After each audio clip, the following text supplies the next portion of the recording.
I'm taking stories or I'm taking just meeting people here and hearing their, like, you have been all over the world because you're, I mean, all over the world. Crazy. And lived there for a number of years in a lot of those places. So I guess I've heard comments from people in the United States that have questioned the word of us using stress and trying to make this a worldwide thing. And saying, well, other people in other countries don't use the word stress. And they don't even maybe have the same kind of stress that we have. But you've been kind of all over. And what's your take on that? Well, I think that things have changed a great deal, and in most countries there is some knowledge of the American word stress, the English word stress. Certainly in Europe, they do use the word stress, and then in certain languages they have their own equivalent for it. The people who've also kind of awakened to the fact that we're not getting healthier because of the amount of work that we take on and the amount of things that we let into our lives and how we want to balance everything and try and achieve so much, and that I think is something that I've seen all over the world. But granted, they call it different things, and there are certainly different triggers for it and different reasons for it in different places. Let's take, for example, the Arab world. I know the stress that women, the Middle East, the stress that women are under there, to some extent, is very different from the Western world. But they still have some of the same stresses that we have too, Well, can you go on what stresses do women have there? I think that for many women, they've had to fight so hard to be acknowledged to be equals to men that in itself has caused a kind of stress that, because for so long they were simply told that their biggest mission in life was to be a good mother, produce children, have a good husband, and support their husband. And they've had to now learn how to do all of those expectations, which have been modified in the West. Most men, not all, but most, are used to the idea that they're going to meet a woman, and if she commits to a relationship with them, she's going to continue to probably pursue whatever it is she's done, either as a career or otherwise. But of course, in the Arab world, where many marriages have been arranged for generations, and even are they still? Oh, many of them are. And many of them are also still within tribes and families. So cousins marrying cousins is very common still, right? with some of the genetic inbreeding and medical difficulties that come along with that. But interestingly, the boys, because they've been so spoiled and always told we're the sons, so we get everything done for us. We get to really, we can get away with murder. Because of that attitude, the girls and women have had to work much harder. And so even though it's created a new set of stresses, and the word stress has taken on a new meaning for them, because they're the ones now going more, in Saudi Arabia, for example, more girls graduate from college than guys right now. Yeah. Cool. And the workforce is now becoming almost top-heavy with women. Granted, they're covered in public, and they, many for very strict families, they won't let them uncover in front of men, or they have to have segregated office spaces, but still. And for a while, there were certain professions that were okay. Medical professions, to be a nurse or a doctor was okay. Teaching was okay. But little by little, that's fallen away, and partly because so many of the men are so used to having everything handed to them. Just because I'm the son of so-and-so, I get to inherit running his company or being, in his shoes, but they're not as well trained. Some are. Some go to great colleges, and I can't generalize so much about that, but because of that, what we've seen is a really interesting resurgence or surgence of women coming into power in their own wonderfully quiet way and taking over in their own wonderfully yin way. And that's kind of exciting, but they do certainly have to deal then with even more of the stress in some ways, balancing, life and being a mother. Because they're still, I assume, taking care of the house and taking care of the well, husband and the kids. yes and no. I mean, in a lot of the Arab world, once you're considered middle class or upper middle class, you have servants, you have housekeepers, you have people looking after your children. They often bring in Asians to do that. It's very common. So they are still living a very luxurious lifestyle in some ways, but they are also still having to balance things in a way that they never did. We're not talking about just years ago. I mean, this is all recent stuff that they're having to deal with. Well, so that's interesting. So there'd be a low, middle, or high class in. Yes, it depends on the country. The older countries, the countries like Egypt and Syria, with huge histories, long histories, have always had poor people and wealthy people, and not a lot in between. But what we've seen in the Gulf, which is where I've spent quite a lot of time, is that the local population, which is quite small, is fairly wealthy because they have oil and they've been able to live off of that sort of, handed down through the sheikhs and through the families. But I, for one, was very surprised when we went to Saudi Arabia to find that there's actually a large middle class and some poor people too. Well, Anyway, but then you've also lived in Hong Kong, right? I lived in Hong Kong as a child. I've lived in Switzerland and Austria. I've lived in Indonesia, a short period of time in England, short period of time in India, and then Dubai, Abu Dhabi, Baghdad, and Saudi Arabia. And the US of A. And I'm still chasing around to catch up with my kids who are in various countries, yeah. So, I mean, I have met very few people who have had the experience to live in all of those places in a lifetime, and you're not very old. So, I know I climbed on a mountain to the top with you yesterday. I know how good a shape you're in. But thank you. But my question is then, is that stress word in all of those places? Maybe not the word stress, but do you feel like all those places have stress levels? Yes, I do. And as I tried to say at the beginning, I think that stress is absolutely something that is all over the world in humankind right now. And it's brought on in different cultures, maybe a little bit by different things, but there are some stressors that are there for everybody right now. I think that the cyber age and the fact that we have so much out there now on the internet and, access to TVs and access to a million different ways to watch shows. And I mean, it's just that in itself is wonderful, but it's also a huge stressor, especially for some of these cultures that have come to this so quickly. We've come to it quickly, but there are places that were virtually, riding camels and living, Bedouin style in the desert just a generation ago, and now, their children and certainly their grandchildren are computer literate, are working in the cyber world, it's pretty horrendous, and that of course can cause a lot of stress. Not just within families because the grandparents have no clue what's going on, and expect a certain lifestyle and a certain set of mores to be in place, and they've just been shattered. I mean, in years, not centuries, not decades. So it's a pretty amazing thing. So, and I know that I have an old friend. I've lost touch with her a little bit, but we still see each other on Facebook, from Dubai, that I was friends with in the old days. She's originally from Pakistan. She married an Arab from the Gulf and moved there, and long since divorced him and is married to an English osteopath now. And they started a wellness center. And they were some of the first people in the Gulf to really bring more holistic, combined health care to the Gulf.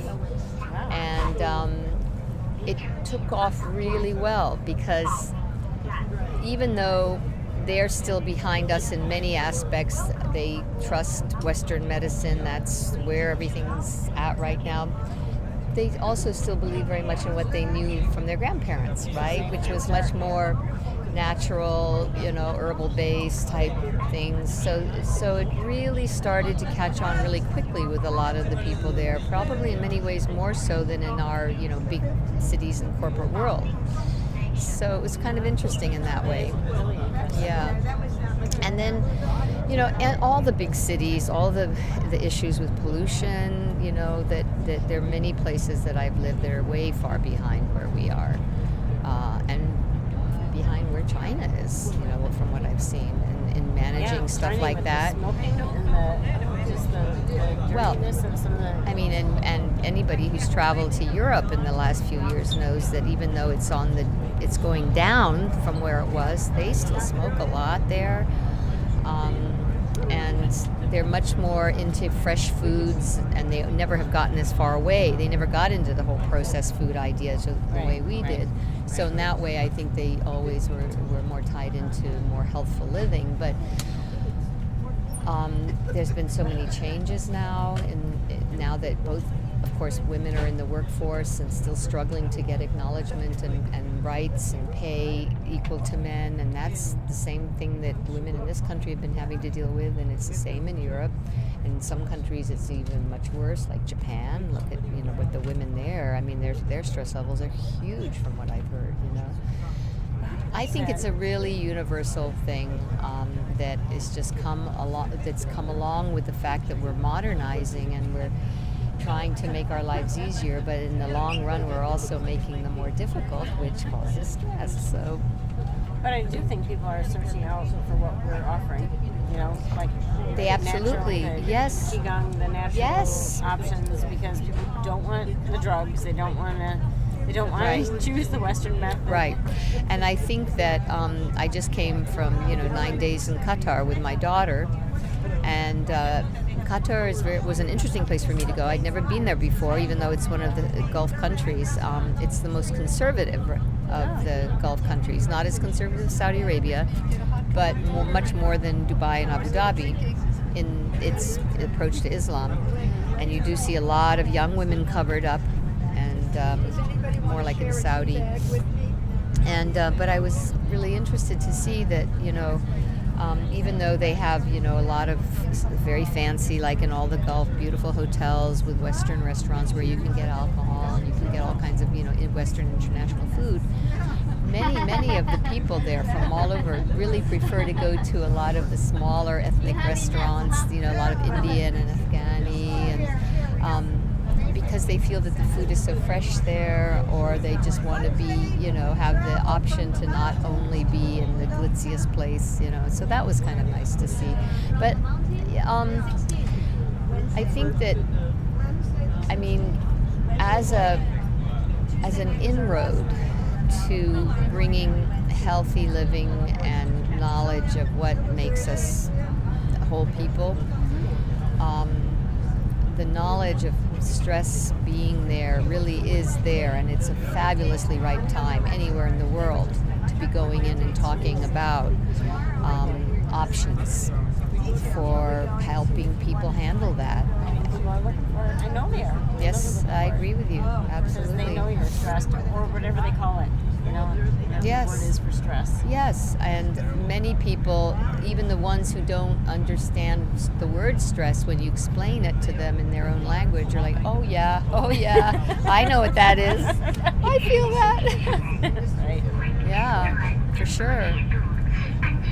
No, and I think that, the fact that you're doing it online, that you're going to be able to reach out to so many more people that way around the world. That's the goal, is really great, because this is the time for that. And I, myself don't understand how that works completely, but I think it's fabulous that it can work. If we can reach, if YouTube and Facebook and all these can reach all these people around the world, then my God, to be able to bring some healthy living options and ideas into their life, things they can implement without having to go out and sign up for a class, and Well, that's just it's huge. It's on your own time. So if you are depressed and sad and suicidal even, and you're like, oh my gosh, it's 2 a.m. and I don't have anyone to talk to because I live alone, or I live in a country that's, Yeah. you don't know anyone in, and you're just distraught. I'm hoping that people start learning this resource available. Well, eventually, it might be really cool to, be able to talk to some people from different countries that you're starting to go into to get some of their feedback on what's necessary. Seriously, I've never met anyone who has actually lived. I mean, people have traveled it, but you've actually lived and experienced, real culture in so many different countries. What a neat opportunity. It hasn't always been easy. In itself, we used to joke that the Foreign Service lifestyle was both a huge privilege and also brought with it stresses that most people have no idea about. Having to move your children out of schools and missing friends every 3-4 years, and all the suffering with all the various things that come along with that, and millions of things. But in the long run, I wouldn't have traded my experience for the world. That's true. Well, and there's another thing that's really kind of interesting. No, there's another thing that it's funny because I was talking to them about it because Rebecca was asking me, what it was like to live as a woman in the Arab world, and so that was fresh on my mind talking about that. But I danced in the Arab world for 18 years. Well, actually, no, 5 of those were back in the States, but I danced as a belly dancer in a land where it was forbidden. Right, haram. It's the word for dancing. It's haram in the Arab world, in Saudi Arabia, especially. And yet, one of the things from living in those countries and dancing, I realized, there's such a dichotomy in some cultures, and especially amongst the women in the Arab culture, because they love their dancing and their music. And it's every party I ever went to where there were a lot of Arab women, either the oldest woman there, the grandmother, or sometimes the youngest would get up and start dancing. At some point they put on music, and after the dinner they start dancing, and all the women get up, and it's just the natural thing to do. They love it, and it's very sensual the way they dance, because they use their hips, But as I used to teach my students when I taught, there's that huge difference between sensuality and sexuality, and it's all in the way you look, the way you portray yourself. It's your responsibility as a performer, as a dancer, as an artist, to show that side and not the other side, unless of course you want to go be a pole dancer or something. Right. So, and so that's such a wonderfully fascinating dichotomy, which the Arab world is full of dichotomies, the Middle East, where what you see is not what you get by any means. There's layers and layers, even the way they live behind walls, and yet they have these beautiful modern homes, many of them, their style, which is a little overstuffed and over everything by our standards, but, gold faucets and all that, but still, I'd be invited by these women that you'd only see their eyes, or maybe they'd cover let their face show, but they'd be completely covered in black.